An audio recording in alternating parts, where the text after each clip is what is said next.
बिस्मिल्लाहिर्रहमानिर्रहीम। एक बात मैं ज़रूर आप सब लोगों से बड़े साफ शब्दों में कहना चाहता हूँ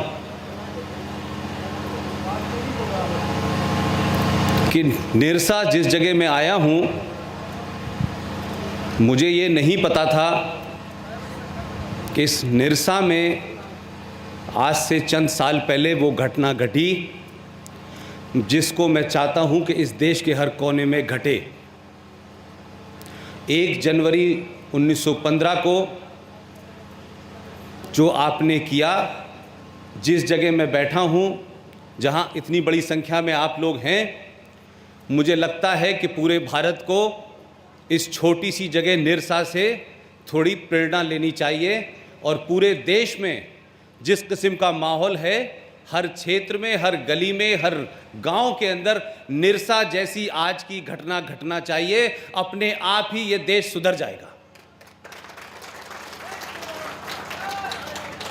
भारत, पाकिस्तान, बांग्लादेश और बाहरी आतंकवाद से भारत के खतरे को सामना करने के लिए इन जैसे जाबाज बॉर्डर पे हैं, वो उनसे लड़ लेंगे, उनको हरा देंगे।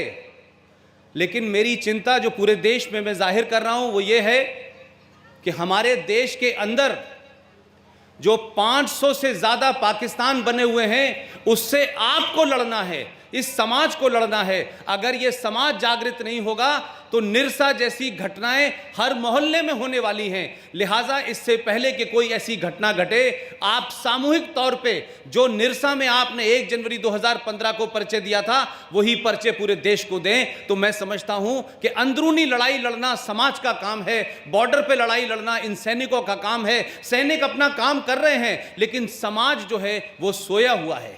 इसीलिए भारत 1947 में बटा और इतिहास में जो कुछ आपको पढ़ाया गया है, वो मैं समझता हूं कि बहुत जानबूझकर जो बातें इस देश के लोगों को पता होनी चाहिए थी, जो इतिहास इस देश का बताया जाना चाहिए था, वो जानबूझकर उस वक्त की सरकारों ने आपको सच्चाई नहीं बताई। और जब किसी चीज़ की नींव, जब किसी मकान की बुनियाद आप गलत रखते हैं, तो आप यकीन मानिए कि वो मकान कभी पक्का नहीं होता।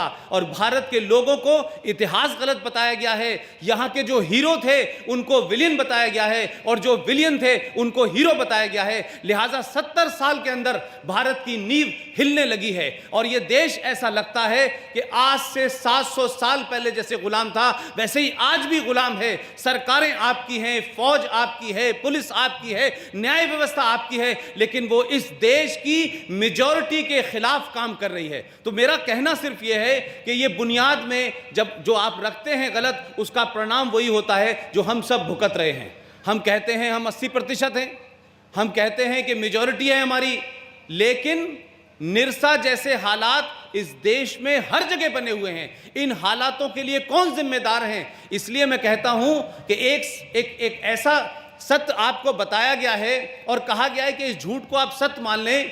वो झूठ ये है कि 15 अगस्त 1947 को यह देश आजाद नहीं हुआ था। यह मैं नहीं कह रहा हूं, भारत सरकार के नेशनल आर्काइव में रखे डॉक्यूमेंट में जाके देखें। 15 अगस्त 1947 को भारत से अंग्रेजों ने ट्रांसफर ऑफ पावर किया था, सत्ता का हस्तांतरण किया था। आजाद नहीं हुआ था यह देश। इसीलिए 15 अगस्त को जब यूनियन जैक जो अंग्रेजों का झंडा था, जब इसको उतारने की बात हुई, तो भारत के गवर्नर जनरल लॉर्ड माउंटबेटन ने यह कहा कि आप इस झंडे को उतारेंगे नहीं, सिर्फ आप तिरंगे को ऊपर ले जाएंगे। तो नेहरू जी ने कहा कि देश में लोगों में गुस्सा है। तब फिर यह कहा गया कि आप इसको पूरी इज्जत के साथ उस यूनियन जैक जो ब्रिटिशर्स का, जो अंग्रेजों का झंडा था, उसको एक रस्म के ताज उतारा गया, उसको तय किया गया, उसको रखा गया, फिर हमारा तिरंगा ऊपर हुआ।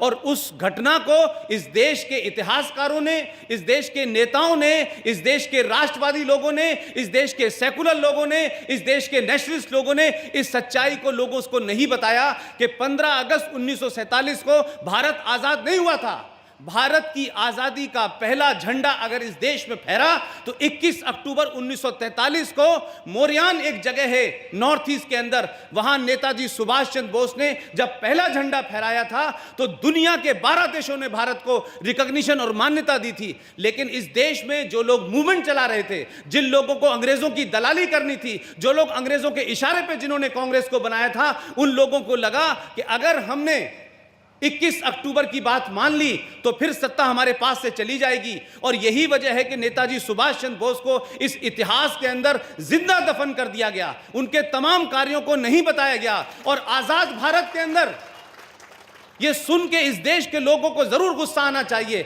जरूर शर्म आनी चाहिए कि इस देश में सुभाष चंद्र बोस को इतिहास में लिखा गया कि वो वॉर क्रिमिनल हैं, वो युद्ध क्रिमिनल हैं, और आज तक लिखा जाने लगा, लेकिन कोई बोला नहीं। ये भारत कैसा आजाद हुआ कि जो इस देश का हीरो था उसको आपने भगोड़ा घोषित किया, जो इस देश का हीरो था उसको आपने क्रिमिनल बताया, और जो इस देश में क्रिमिनल थे वो इस देश की सत्ता के ऊपर बैठ गए। तो सवाल सबसे बड़ा यह है कि चाहे वीर सावरकर के बारे में बात होगी तो नहीं बताया जाता, चंद्रशेखर आजाद की मुखबिरी किसने की थी यह नहीं बताया जाता इस देश में, सुभाष चंद्र बोस ने क्या कहा था उनको नहीं बताया जाता। मुझे यह समझ नहीं आता कि इस देश में जिन लोगों ने लाठियां खाई, जिन लोगों ने जेलों में गए, जिन लोगों ने यातनाएं झेली, वो इस देश के इतिहास में उनको जगह नहीं मिली। और जो ऐसी ऐसी जेलों में रह रहे थे कि सुबह भी बेटी को खत लिखते थे, शाम भी बेटी को खत लिखते थे, और अंग्रेज ये पूछता था कि आपको नाश्ते में क्या चाहिए, आपको कौन सा अखबार पढ़ना है, वो तमाम सारे लोग प्रधानमंत्री बन रहे हैं, कोई राष्ट्रपिता बन रहा है। लिहाजा हम जिस संकट से गुजर रहे हैं उस संकट की जड़ में जाइए, उस संकट की जड़ में इस देश का गलत इतिहास है, इस देश में एक नए किस्म का फ्रॉड क्रिएट किया गया।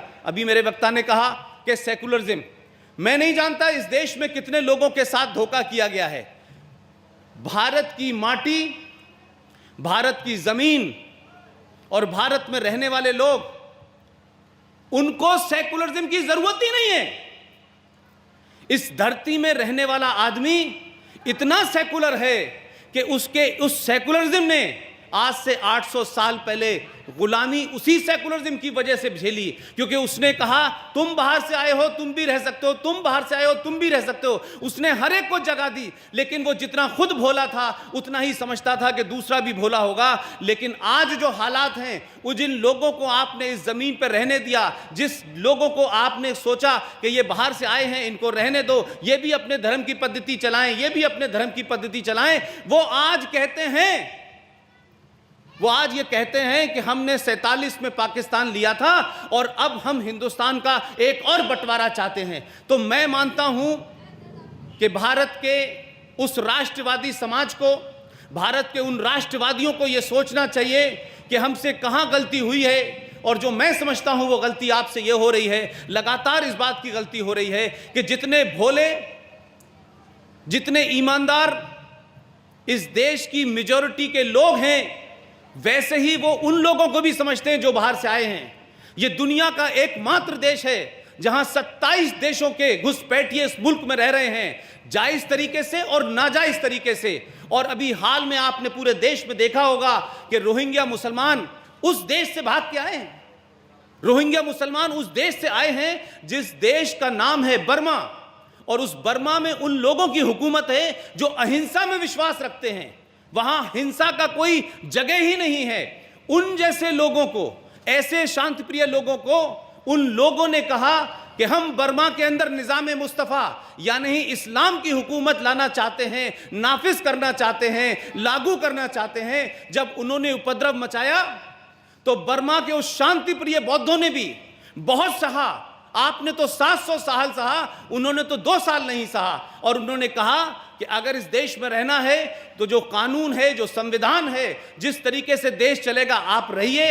अगर आपने निज़ाम मुस्तफ़ा यहां बनाने की कोशिश की, आपने शरिया लागू करने की कोशिश की, आपने कुरान कंपलसरी करने की कोशिश की, तो आप इस देश में सुरक्षित नहीं रहेंगे। और इस चेतावनी के बाद जब वो लोग नहीं माने तो आप यकीन मानिए कि जिन्होंने बरसों से हथियार नहीं छुए थे, उन्होंने जब हथियार उठाया तो इतना मारा इतना मारा कि वो रोहिंग्या कोई फ्रांस में भाग रहा है, कोई जापान में भाग रहा है, कोई हिंदुस्तान में आके भाग रहा है, लेकिन बर्मा के अंदर उन रोहिंग्याओं का जो इस्लाम बसाने की, उनकी इस्लाम को नाफिज करने की जो उनकी इच्छा थी, वो हमेशा के लिए समाप्त कर दी।